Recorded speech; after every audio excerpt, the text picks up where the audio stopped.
Hi, I'm Nick Dawson, the editor-in-chief of Talkhouse Film, and you're listening to the Talkhouse Film podcast.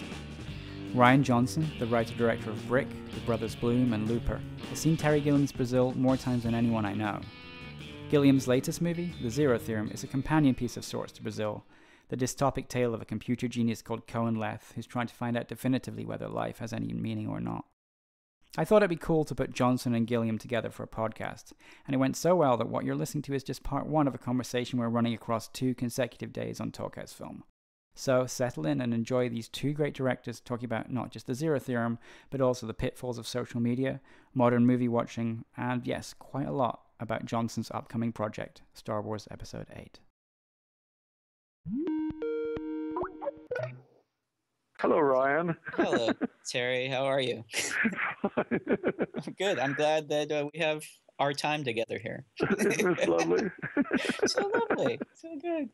I really love the Zero Theorem, man. I love your new movie. I think it's beautiful, and it really had a huge emotional effect on me. That's great, because that's the kind of stuff I like hearing, because there's so many people that has no emotional effect on. There's so many people that say 2 hours of my life was wasted watching a film.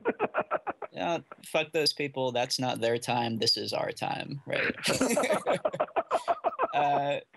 No, and I guess I'll start out just saying that because I'm, your work means so much to me. In Brazil, I've seen as many times as any other movie. Probably I've seen that movie so many times. That's great. So and in many ways, I don't know if it's because of that or if it's, but I think there are actual connections. I couldn't help but watch the Zero Theorem kind of in conversation in a way with Brazil, and even it feels like as opposed to where paper was the enemy in Brazil, screens are very much this constant threat in Zero Theorem, and even that the beautiful and I thought really incredibly sad ending on the beach. It made me think of the image I've heard you describe a lot of times of the guy on the beach with the radio that was that original Brazil. And that's really good. I mean, that you've connected something that I never even thought about. That's great. This notion, that kind of escape as something that emotionally looks beautiful, but is still in a way a tragic ending. I don't know, that especially in the context of kind of the escaping into this cyber netherworld that feels very real right now. I don't know, it really made me sad at the end. This is the best review I've heard for a long time. No, because that's exactly the right emotion one should have at the end of that. I mean, it is so sad to me, it's the only thing he's been able to control in his life. And it's not even his imaginary world, it's Bainsley's. And to let the sun set, to finally... It was so weird, because that is not the ending of the film as scripted as shot. What was the original ending? A happy Hollywood ending. And I shot all of this. Shot it all. Christoph acted it. Everybody did their bit. And I got in the first assembly of the thing, I looked at the film and I said, "This is utter shit."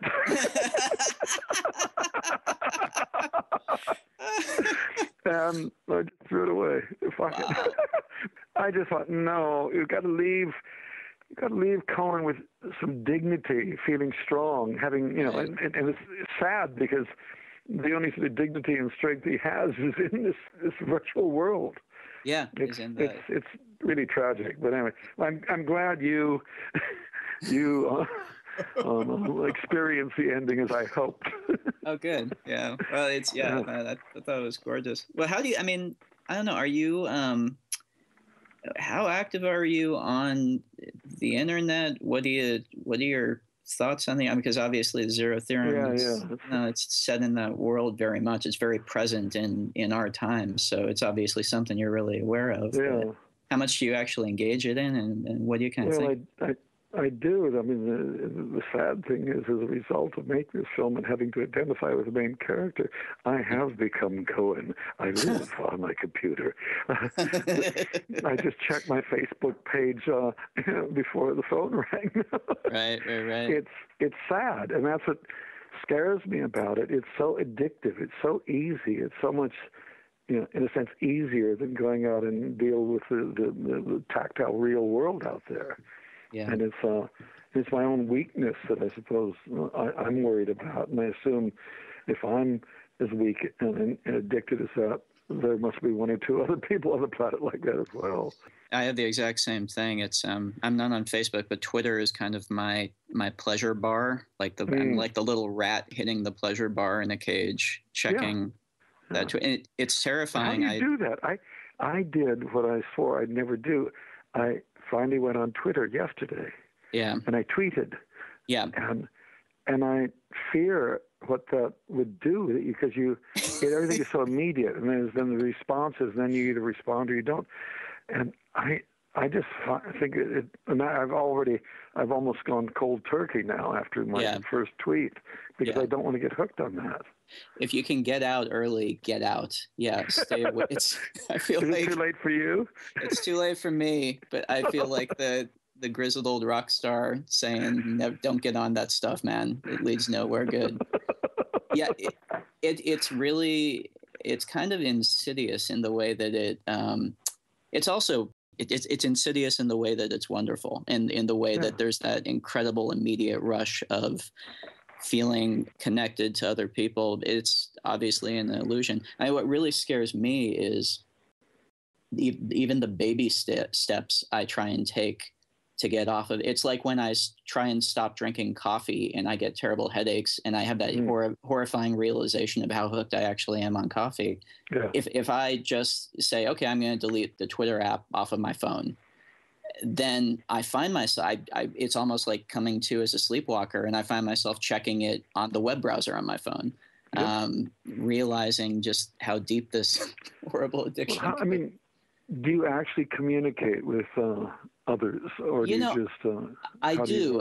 No, I do. I read it. I use it a lot as a reader, but also, I mean, the thing that I think, if there's an actual good thing about it, is, I'll have film students or younger people just like send me a tweet with like a question, or I'll engage in a discussion with somebody that I don't know, that I never would have in 1,000 years connected with otherwise. And that's an upside to it, but the overwhelming downside, just in terms of, a portion of your head constantly being in this virtual space, it is a lot like, like Cohen in the zero. But that's what worries me about it. Yeah, it should. There's a kind of feeling that, I mean, I like Facebook. I use, I promote whatever I'm doing and use it for that as a little billboard. But I also use it to play. If I got a silly idea, I can do something and stick it there and get an immediate response. Yeah. And actually, which is the fun part, is that people's responses are funnier and cleverer than what I've been doing. That's lovely. But it's the need, and that's the Twitter thing, is where the politeness, the protocol of the business. You've got to respond or don't. I was talking to Sanjeev Bhaskar, who's a wonderful comedian actor. He's in Zero Theory. He's the head doctor, the Sikh doctor. Yeah. And he says it just, if somebody writes something really shitty to him, if he doesn't respond, that's kind of response that has certain ramifications. There's no way out of the communication, no matter what you do in a strange way. Is what. Yeah. And doesn't it consume too much of your time? Because that's my problem. I just want to spend more time with myself and be able to think and read and do things. Too much of your time and too much of your attention, even when you're not on it. If I get, and people are generally pretty nice to me I've been lucky on Twitter. There are people who just get abuse, and I don't know how they deal with it. But if I get something even slightly shitty said to me, that's where my head's at for the rest of the day. I'm walking around with that echoing in my head and thinking, how am I going to respond to that? And I mean, that's the problem, because at least if we get a bad review, it doesn't consume that much of our life. Right. It's there, but it's not every day something coming out. It's like, I mean, that's my fear. That's really my fear of it. Are people, and the other fear, I suppose, is a kind of feeling about politics where one can spend all your energy on that rather than getting involved in things that may or may not be important.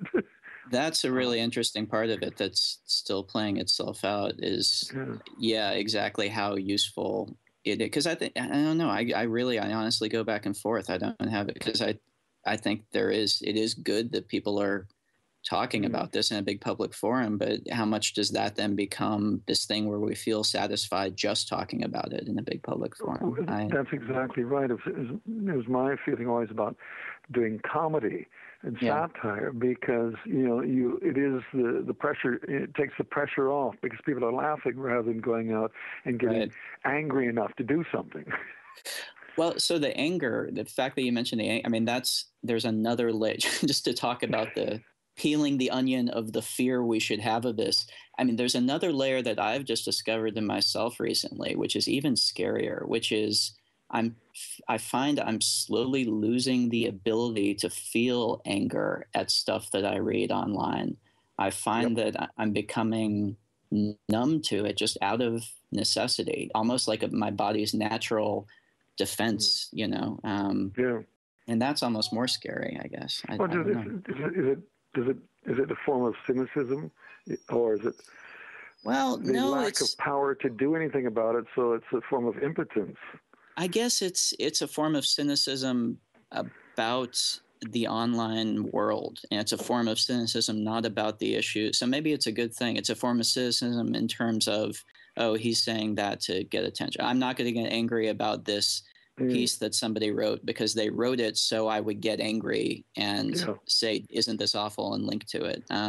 And I feel like I intellectually always knew that, but I'm increasingly feeling this dulled sort of, I don't actually care enough, and I don't know, maybe that's. No.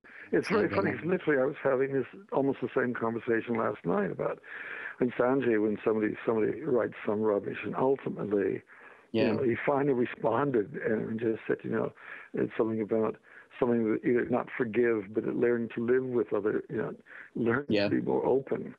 Right. I don't know. I don't know where it's all leading. It just is. It's a fact. Yeah. And it's part of our lives now, and we can choose to, participate, or you walk away from it. Sure. It is interesting.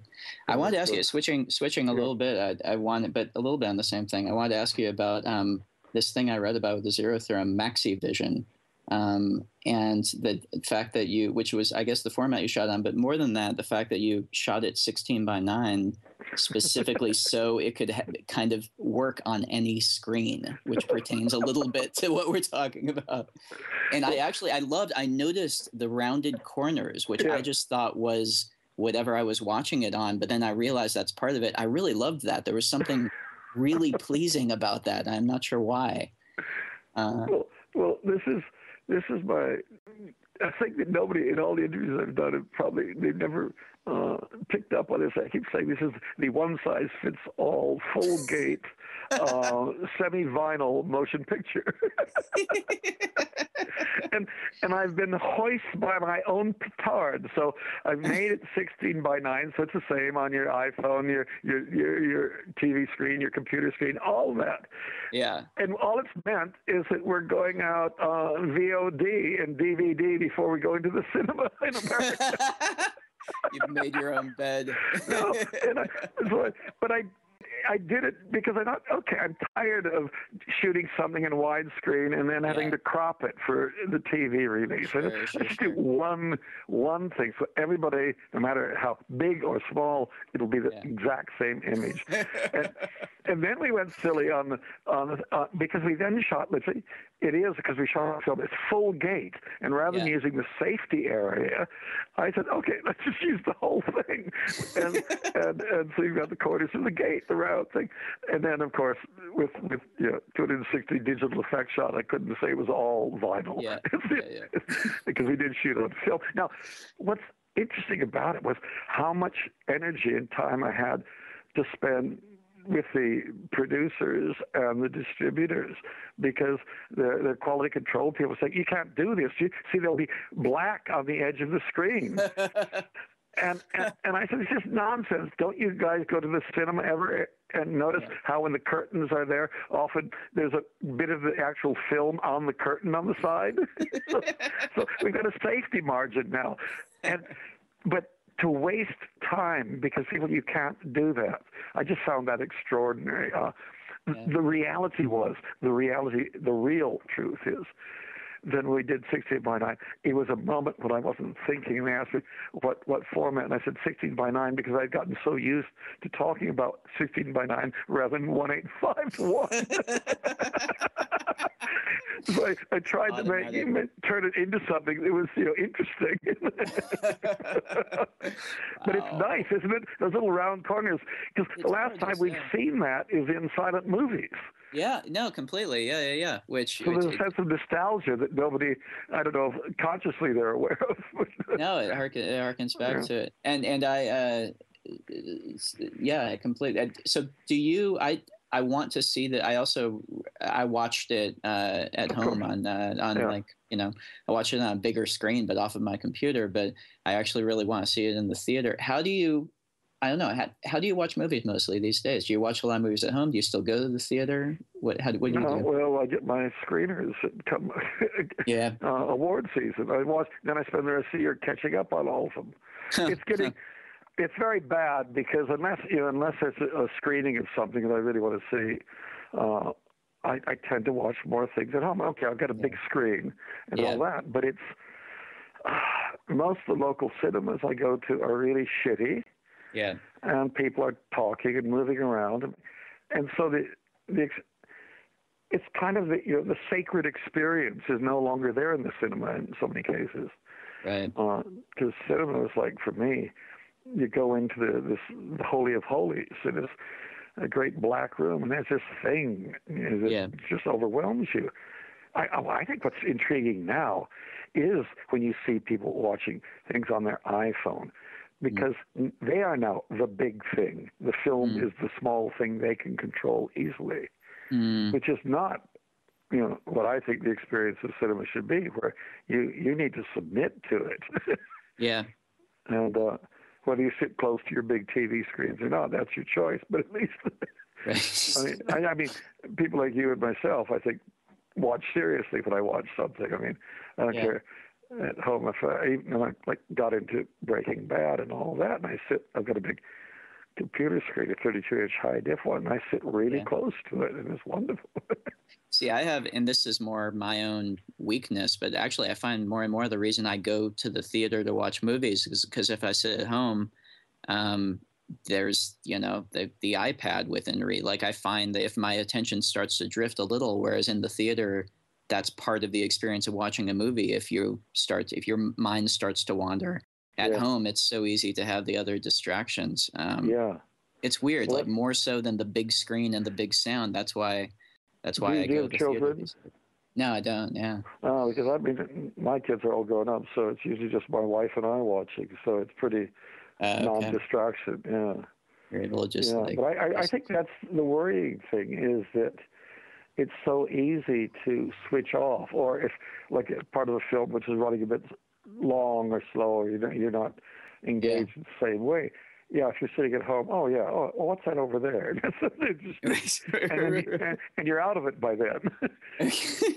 Where in the cinema, you're trapped. Exactly. You have to sit through the boring bit. It feels pathetic that I need to be trapped to pay attention to a movie.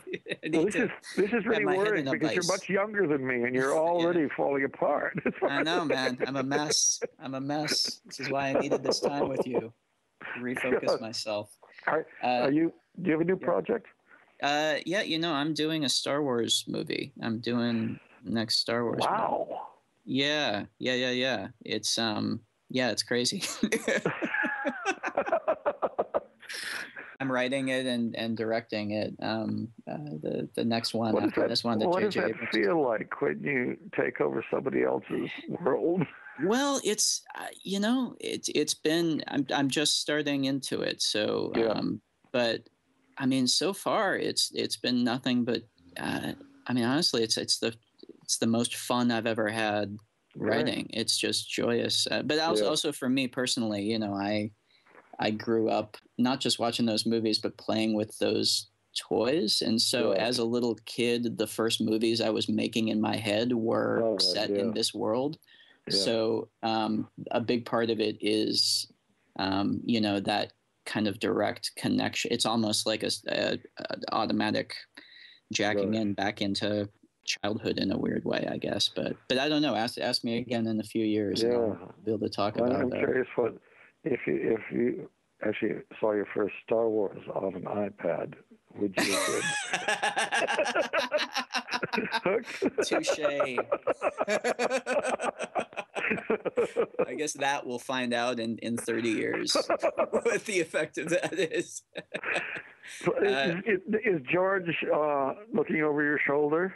No, not at all. He's you know, he sold the company to Disney, so he's you know, that's he's right. kind of yeah. So he's kind of stepped back, and it's Kathy Kennedy is running Lucasfilm, she's and her wonderful. She's great, man. Yeah, I love her. Do you feel a different kind of responsibility because of because it is Star Wars, or are you free? Do you feel? And again, I'm figuring it out, you know, as I go. I'm kind of dancing on top of the avalanche a little bit, so I'll have more perspective on it in a while. But it's a balance of trying to remembering what really inspires you about it. But I think you can probably go to the wrong place by feeling too responsible to it. I think, you know, you have to keep your head loose enough, I think, to tell a story you care about, you know. That's what's interesting. That's what's interesting from my point of view. Is for you to take it on and make it yours. Yeah. And still with respect for what it is and was. Right. Because it's a weird balance. Yeah. Yeah, but because otherwise it's morbid almost before it begins. Well, that's been the great thing about, I mean, you know, Kathy and her whole creative team have been just so insistent on all the filmmakers they're hiring for these new movies. Just we want you to take it and turn it into something that you really care about. And we'll see how the process plays out. But so far, I mean, that's a big part of the reason I'm in it, is just because that seems to be their attitude towards it. It's really exciting, actually. But, if you bring Yoda back, please bring Frank Oz back as well. Oh, are you kidding? How could you not? We got to get you in there as a Hutt. It was very funny because I had I bumped into George at Cannes a couple of years ago, and he started going on about digital this, that, and the other thing. We were all chatting away. And he kept going on about how the digital Yoda was so much better than the hand puppet Yoda. And I couldn't get through to him. He couldn't see how wrong he was. He said the nuances were so much better. It was and I think that's what's so extraordinary that, you know, because George has been fantastic. He's given us, you know, all this stuff. He's given us the digital film world, basically. Sure, and yet can't see a good performer with his hands up the backside of a puppet can create more reality and believability and character. I don't know why it's a small thing, but one of the things that just made me so happy in the Zero Theorem was at the end, after he pulls out all the hoses from the machine, the moment where the hoses go back up onto the machine. And I looked at it and I wound it back. I looked at it again after I'd finished watching the movie. I'm like, he reversed it. That's just... He certainly did. That's awesome. What I did, because it was one of the first effects I do. Well, that's a cheap one. I can do that. I know about reverse. It was so cool looking and uncanny. It looked real. As opposed to, like, you know, CG snaky wires going perfectly up into it. It had that surreal sort of... But I did that as a kid with home movies. And so when I'm like, there's something really familiar about that motion. What is that? And that's... made me happy. That's great that you spotted it, because nobody else has. I mean, I sat here at home with my little digital camera pointing at some cables, and I kept dropping them. Yeah. That's great. It works. It's beautiful.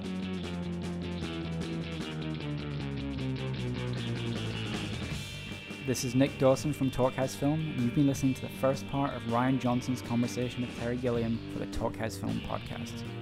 For more filmmakers talking film, including part 2 of this podcast, visit thetalkhouse.com/film. Subscribe to Talkhouse Film and Talkhouse Music podcasts on iTunes, where you can find all our previous episodes.